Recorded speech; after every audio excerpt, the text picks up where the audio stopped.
So, you're born somewhere in Italy. From day one, you've got the world on a silver platter. Literally, your diapers are worth more than a normal person's monthly paycheck. But you're not like your average rich brat. You're being homeschooled in something called omerta. And since you're a sharp kid, you've got it memorized before you can even spell your own name. Basically, this code boils down to three things. First, when the cops ask about a crime, the only valid answer is, "I didn't see a thing," even if the hit happened right under your nose. Second, never call the 5 even if you're the one being victimized. And finally, never ever betray the family. You know the words by heart, but you don't actually give a damn about the subtext. You only learned the script because your old man made you. To you, the only thing that matters is staying inside this bubble of infinite wealth. And for now, that's plenty. You grow up behind a human fortress of bodyguards you affectionately call uncles. Since you're the baby of the family, they keep you light years away from the family business. You don't know exactly what dad does for a living. You just know the mansion is massive, and the townspeople look at you like you're either a god or a ghost. One day you decide to push the envelope. You slip past the guards and hop into one of the associates' high-end rides. You're looking for a rush. You crank the engine, lose control for a split second, and thud you pin a pedestrian. It's a dry, brutal impact. You just ended an innocent life. Fear freezes you solid. In your kid brain, you're already picturing yourself in an orange jumpsuit, rotting in a hole for the rest of your life. You're shaking, waiting for the sirens. But the sirens never come. Instead, the cleanup crew arrives. With a couple of phone calls and a briefcase full of cash, the problem just evaporates. No interrogation, no body. Everything is fixed. It's your first taste of what real power and juice look like.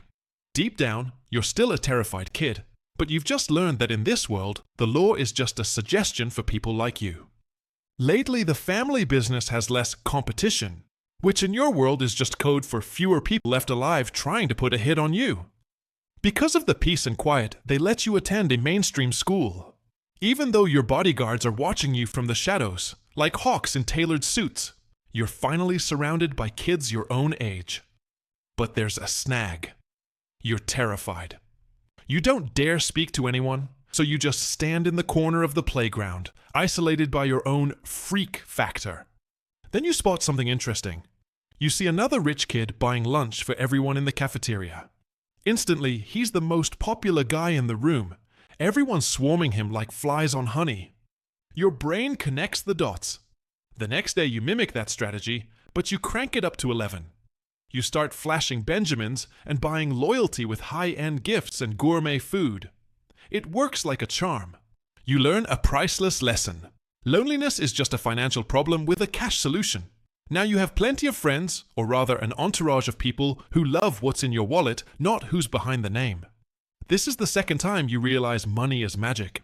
You decide that the phrase, "money can't buy everything," is a lie told by people who just haven't spent enough.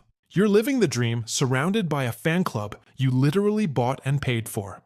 You're convinced money is the ultimate cheat code for every problem in the universe. But there's a crew of other rich kids, classic trust fund brats, who hate your guts. And since they have no clue who your old man really is, they aren't exactly shaking in their designer boots. Lately, the constant security feels like a straitjacket, so you go looking for a taste of freedom. You lock yourself in the bathroom, squeeze through a tiny window, and actually manage to ditch your bodyguards for the first time. You're feeling like a regular Houdini. But while you're busy high-fiving yourself for being a genius, you stumble right into those rich kids skipping class. They see you as a total poser, an arrogant prick who thinks respect has a price tag. Seeing you solo for once, one of them shoves you hard just to light the fuse. You know a bit of self-defense, but it's a numbers game, and you're losing. They start laying into you. It's the first time you felt the sting of a real beatdown, the metallic tang of your own blood in your mouth. You're terrified, and everything hurts. In a panic, you try to activate your superpower. You offer them every cent in your pockets just to make it stop. You scream that you can pay them. But these kids don't give a damn about your cash. They laugh in your face and just swing harder. Laying there on that cold, filthy floor, your unshakable faith in the almighty dollar takes its first massive hit. You just learned the hard way a stack of bills makes for a pretty useless riot shield against a fist to the jaw. You limp back to class with your body aching and your ego in a blender. Your bodyguards spot you. They don't say a word, but the vibe shifts instantly. Their eyes go dead serial killer cold. They don't dial 911, and they sure as hell don't go to the principal's office. They just go hunting. They find those punks and give them a professional-grade tune-up. It's calculated, surgical, and 10 times worse than the beatdown you took. But the real masterclass happens later. Dad makes one single phone call. That same afternoon, the bully's parents, the kind of high and mighty millionaires who think they own the world, show up at your front door. And that's where you witness the real dark magic. You see them on their knees, blubbering and shaking like leaves, begging your dad, and more importantly, you for mercy. By the next morning, those kids are ghosted. New city, new life, far away from you. In that moment, something inside you does a factory reset. You realize that money is just colorful paper. Any schmuck can have cash, but power real juice. That's making millionaires crawl. That's making your enemies vanish into thin air. And for the first time, you smirk. Not because you're happy, but because you realized you like the taste of fear. You're done being the prey. You just climb to the top of the food chain. You make the easiest call of your life. You drop out. Why study history when your family is writing its own chapters in blood and gunpowder? Why master math when you're counting stacks of cash that don't officially exist? You stand before your father, not as his little boy, but as a volunteer soldier ready for the front lines. He doesn't give you a proud dad hug or a diploma. He hands you a cold piece of iron and a scrap of paper with an address on it. Your criminal career officially kicks off. But don't get it twisted. You aren't starting at the top smoking cigars and calling shots. Your last name gets you in the door, but it doesn't buy you a seat at the head of the table. You start at the bottom of the food chain, doing the dirty work. You're on collection duty hunting down desperate losers who thought they could outsmart the mafia bank. You quickly master the art of aggressive negotiation, which basically means using a baseball bat to explain that having functional kneecaps is a privilege, not a constitutional right. You spend your nights smuggling crates on damp, dark docks while your old classmates are tucked in bed or cramming for some pointless SATs. Every time you break the law, it's like an electric jolt to your system. There's no turning back now. Morality becomes a fuzzy concept, something only poor people and suckers worry about. You realize crime is the only business where the customer is always right, because if they disagree, they cease to be a customer. Permanently. You've just graduated from the school of hard knocks with a PhD in intimidation, and for the first time, you finally feel like you belong. The inevitable finally arrives. Father Time is undefeated, and even the great lion, the man you thought was immortal, succumbs to old age. His funeral is a massive who's who of hypocrisy. Your rivals are shedding crocodile tears for the cameras while doing the mental math on how long it'll take to shove a knife in your back and grab the empty throne. With the old guard out of the way, the fragile piece shatters into a million pieces. A brutal civil war for succession kicks off. And you learn the hard way that your worst enemies aren't the feds or the rival gangs, it's your own blood. Your brothers, your cousins, the guys you grew up playing tag with. They now see you as nothing but a roadblock. You realize that in this criminal Game of Thrones, mercy is a death sentence. Hesitate for a second, and you're leaving the scene in a body bag. So you decide to cut out the last bit of humanity left in your soul. You don't win this war by being the strongest or the most charismatic. You win by being the most twisted, cold-blooded SOB in the room. You use your street smarts to set death traps for people who share your last name. Maybe it's an ambush at a family wedding, or maybe you spike your older brother's wine at a peace summit. You play dirty, you lie through your teeth, and you spit on every sacred family bond. The blood of your own kin stains your hands in a way that no amount of money can wash off. But hey, it works. Silence reigns again. You take your seat at the head of the table in the leather chair that still smells like a father's cologne. You're the new Don, the big boss. Everyone bows their head when you walk by shaking with fear. You've won the crown, but the price was becoming a solitary monster, sitting on a mountain of family corpses. Welcome to the Mount Olympus of the underworld. You're the undisputed king of this concrete jungle. You've got so much cash you stopped counting it decades ago now. You just weigh it by the pallet. Politicians dine on your dime. Judges are your Saturday morning golf buddies. And the local PD is basically your own private security firm. You've become a living legend, the man everyone fears, but no one dares to touch. And that's exactly your problem. Absolute success has a lethal side effect. It makes you arrogant, bloated, and careless. You start high-fiving your own reflection. You actually believe the hype that you're untouchable, a god among mortals. You relax. You stop checking the dark corners. You stop eyeing every shadow. You've become predictable.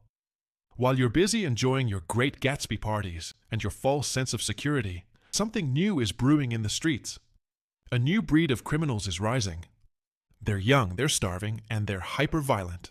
Worst of all, they don't give a damn about your old-school traditions or your code of honor. Your advisors are waving red flags. They tell you these new crews are hijacking your turf, selling cheaper product, and using tech you can't even wrap your head around. They're talking about encrypted apps and crypto laundering while you're still out here using payphones and briefcases full of paper. You just laugh them off.